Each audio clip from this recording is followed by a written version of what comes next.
Hello, I'm Marcus V. Calvert, and welcome to Tales Unlimited Kitchen Rants. It is Father's Day, the 15th of June, about 2:30 something in the morning.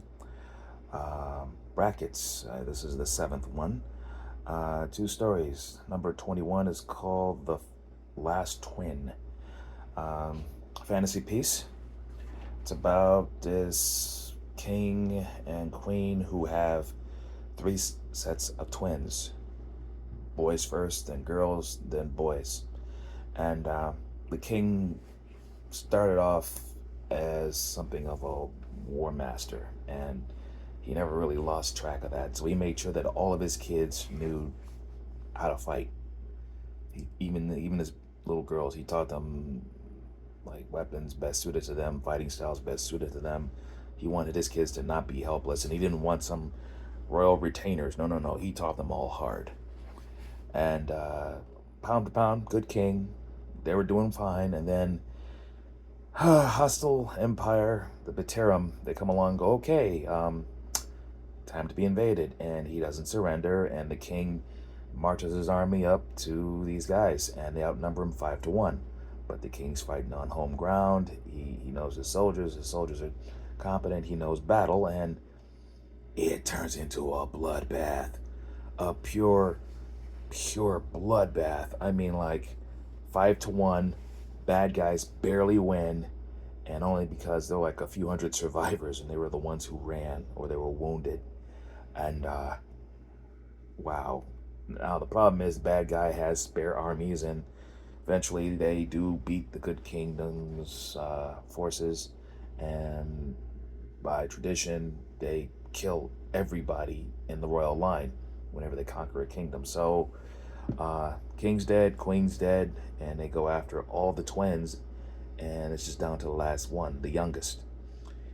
Retainers got him out, and he tried his hand at being a bandit for a bit. Did not work well, and so he tried to be a sailor, and then ultimately he hooks up with this guy, and they steal a ship. They build a crew, and they become pirates. He's the first mate, and he try and keep a low profile. His buddy's the captain, and he never tells him who he really is or where he came from, but the captain figures it out. And a dude he considered his best friend sells him out for a lot of gold. So he sells him out.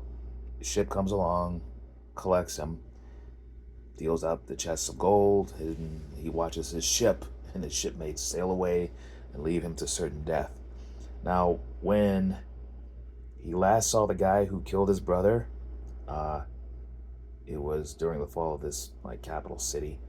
Uh, Dude kills his brother with a magic sword. He got lucky and sliced the dude. Nasty chest wound. And he would have finished him off if he wasn't looking to his brother, but his brother died in his arms. Fast forward, the guy never gave up the hunt. And he's standing before him now. He's like, aha, your brother's soul is trapped in my sword, and I'm going to kill you with it. I'm going to reunite you two. Or, and he tosses him an iron sword, or you can beat me in a duel and have the satisfaction of avenging your brother right before my guys tear you apart. Your call. And, okay, magic sword cuts through stone, iron sword. He might get 3 blocks in before this blade breaks. He knows this. But then he remembers something else. Uh, Amongst his old crew was this enchanter. He saved his life once, and the guy was grateful. So he gives him a ring. And the ring wasn't taken when he was captured. It's like a simple, cheap bauble, right? Uh, if you're locked in chains, touch the chains and then they'll unlock. If you need to get out of a room, like the door is locked, or you need to get in someplace and the door is locked, touch the ring to the lock and the lock will unlock. Basically, it's a universal key, right? But whatever you do not touch it against anything mystical. Bad things will happen. And this last prince, who was trained by one of the dirtiest rat bastard warriors in his father's kingdom, namely his father, well, he just says, okay, let's fight. Now, the other story 29, is called The Sculpted Future. This one's hard to explain. It's like a clue that it's not ready, but it has potential. I just need to rewrite it a few more times. You have a mad genius dad, mom who can make psychic clones of herself. her power was so amped, it killed her. Her heart couldn't take it, so she dies. And I definitely generated these characters from the cookbook.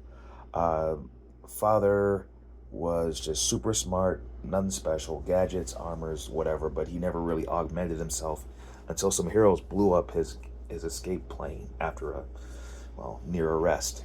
He crashed, lost the use of his eyes. After augmentation, he's super strong, super tough, and he can see through his mind's eye. But he never fixed his eyes. And people underestimate him until he gets his hands on them and tears them apart with tons of force. Anyhow, mind's as strong as his body. Yeah, right. Body's nowhere near his mind. Anyway, son, they're like, okay. Parents looking at him going, nah, don't augment him yet. He said, come on, I want superpowers. Nope. Please. Nope. Why? Because the son's good. He's a super genius. He's a mad genius, but he's good. And they try to wean him from it. They try to get it out of him, but it doesn't work. And finally, the kid goes off on his own. And, I mean, he has access to the family empire, and they hope it's just a phase, and the mom dies. And then dad, he kind of buries himself in his whole taking over the world thing. There are other mad geniuses. He's competing against them, blah, blah, blah. The son's like, at the rate this is going, dad's going to blow up the world, so I'm just going to kill my dad. It's an interesting posting for a Father's Day. Anyway, he tries to kill his dad. Dad gets wind of it. And he not only outwits his son, he realized his son created something called Rockwell. It's like a AI-driven robot armored hero.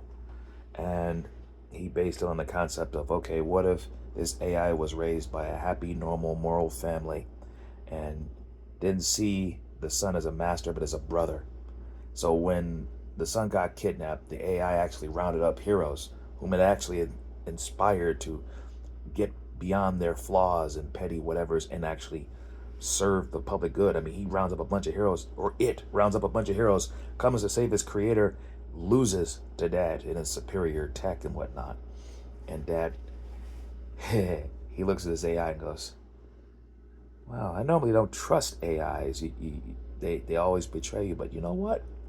I believe Rockwell's my key to taking over the world and making you suffer, son. And that is the best explanation I've been able to cook up for it so far, so I think I'm going to stick with that. It's not ready. So the last twin definitely might tweak with the ending, but the story itself is sound. And that is that. All right, I'm going to grab some sleep, work on the short story of the week because I'm behind. And that is that. I am Marcus V. Calvert. This is Tales of Limited Kitchen Rants. Please like and subscribe. iVillain.net is where my books are, available on Amazon and Kindle. Please check them out. They don't bite much. And have a safe and lovely Father's Day. Ta-ta.